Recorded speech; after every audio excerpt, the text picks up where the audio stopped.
All right, you guys, we are back with Ask the Doc, and we had a teeny tiny hiatus with the, of course, the Doc's busy schedule and the Arnold Classic, but we are back in the office here in Santa Monica, and we're going to go right ahead with your questions. Thanks for sending. So, Dr. Rand, number one, is it necessary or helpful to be on TRT while using Sarms at the same time? Should the two of them be combined for better results, or is one better than the other? Is it true that Sarms has little to no side effects? Thank you for your time, Dr. Rand. That was an easy one. The idea of doing both together would be, well, non-productive. Oh. I can't imagine that being fruitful because you're going to be hitting the same receptor, and it's an easy choice to make. With Sarms, although there's a new one out, Rad 140, I think is what they call it. I heard about that. And I haven't seen studies. I've only honestly heard one patient, but I trust this one patient, who's telling me that he uses them and thinks it's the best thing since sliced bread. I will add, though, that this is someone who's probably better off, meaning he's hypogonadal and has never been on replacement therapy, and he's using Rad 140 instead. Or I'm not sure what's going on in his mind, but I'm sure that's what it's fulfilling. The role is fulfilling. The blood work looks pretty good compared to all the other SARMs I've seen, I guess is my point. Again, I'm not endorsing Rad 140. I really don't know enough about it. But it is a SARM. SARMs in general are going to give you a lot of side effects. Really? Meaning they're going to lower your good cholesterol, the HDL cholesterol, and raise your bad cholesterol, the LDL, putting good and bad in parentheses, because there's much more to it than that. But anyway, to make it easy enough for this purpose anyway, and with a lot less of the benefit of, say, at least testosterone or even an anabolic steroid, more so with an anabolic steroid, you're going to get those sort of benefits. We did a study, my partner and I at the time, with Ostarine, where we were sponsored, and we gave our athletes and others the Ostarine, and we saw nothing but deleterious effects to, again, the lipid panel, and not much gain. And some of these people had been on testosterone replacement instead. So really nothing good to say about it. I understand why people want to use it, because again, registered libertarian right here, and human nature is, hey, I want to have control, and I want to be able to do what I want to do, and this is an opportunity for me to do so with a SARM. But I just don't see the results. The juice ain't worth the squeeze. I think you're so much better off just using testosterone, or in the case of an anabolic versus a SARM. I mean, for me, it's, if you're going to see those dramatic effects, and I should clarify, with testosterone, you shouldn't see deleterious effects on the lipid profile. If anything, you might see improvement in the LDL and the HDL levels. But I really, when I talk about the lipid effects, an anabolic steroid, any anabolic steroid is going to create that same lowering of the good and raising of the bad. So why use something, if that's going to happen anyway, that's less effective? You're doing it, most of these people that are using them are using them for their anabolic capacity. Well, use something that's, first of all, tried and true, been around for a long time. Oxandrolone, nandrolone, these are things that are legal and which have a great track record and work really well. I realize there's always something, we all know what can happen with nandrolone with guys, with some erectile function, dysfunction issues, and of course oxandrolone comes with the price tag of being an oral steroid, but so is a SARM. Right. Anyway, the point it's being, not cheap. Yeah, SARMs either.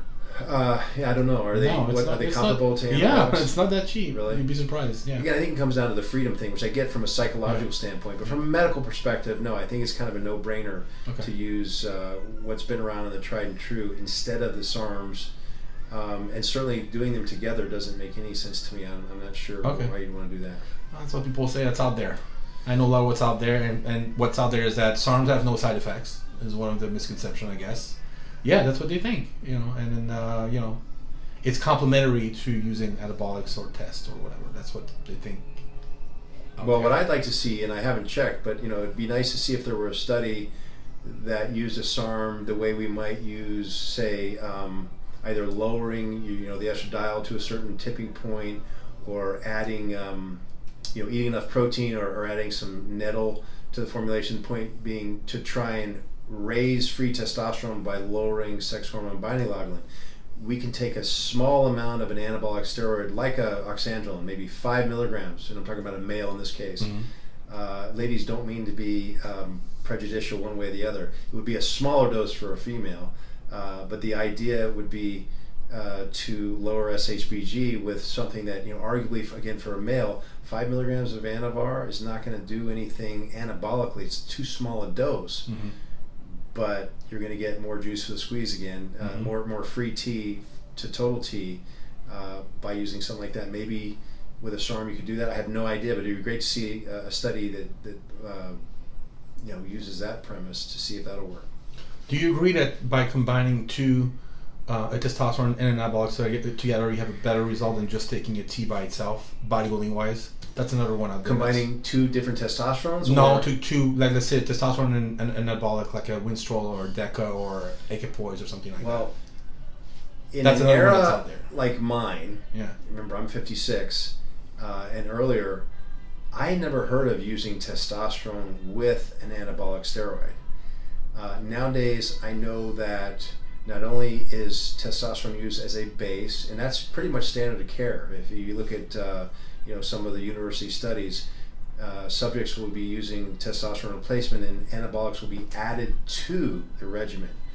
To me, I've always argued, well, that's like saying, well, if you've got some 87 octane and the tank is full, meaning the receptors are all being activated by 87 octane testosterone, if you're trying to get more out of your vehicle, why would you add more? And so therefore you're going to use the 97 octane. Why would you want to add more unleaded, more 87 octane to that 97 octane fuel? You're just diluting it, right? And yet I've heard from some people I trust and I don't believe are being driven by placebo effect, they've told me, no, when I add testosterone to the anabolics alone, or more testosterone than I normally would use for my testosterone replacement therapy to the anabolics, they get a better result.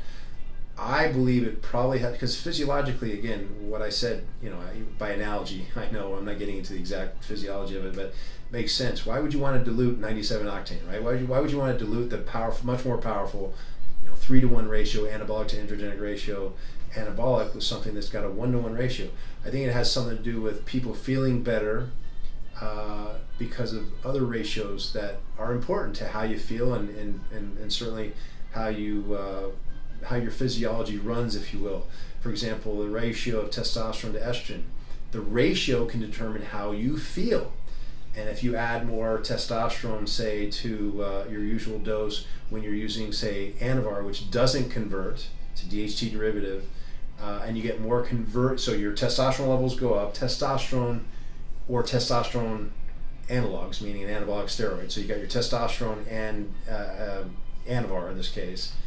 And by the way, I'm using Anavar, that's how everyone knows it. It's not made as Anavar anymore, it's oxandrolone I'm referring to. But if you add more testosterone to that, then you're going to get more conversion to estrogen, and maybe that's a better ratio for some, the testosterone / Anavar ratio to estrogen than others, and you feel better. And of course, we know you can oversuppress estrogen too, and if that's a result of using Anavar, then you'll get better gains and not only feel better, but get better gains all around if you're not oversuppressing your estrogen. You won't have achy joints and that sort of thing, so you'll be able to train hard, etc. So I think there's different mechanism of action than what's assumed when you add more testosterone. But again, there's plenty of bodybuilders of old, the guys that set the bar a long time ago, that look great and felt great and are great. They just used they had their natural testosterone flowing, obviously, but no exogenous testosterone, just anabolic steroids. Wow. Gotcha. Thanks, Doc.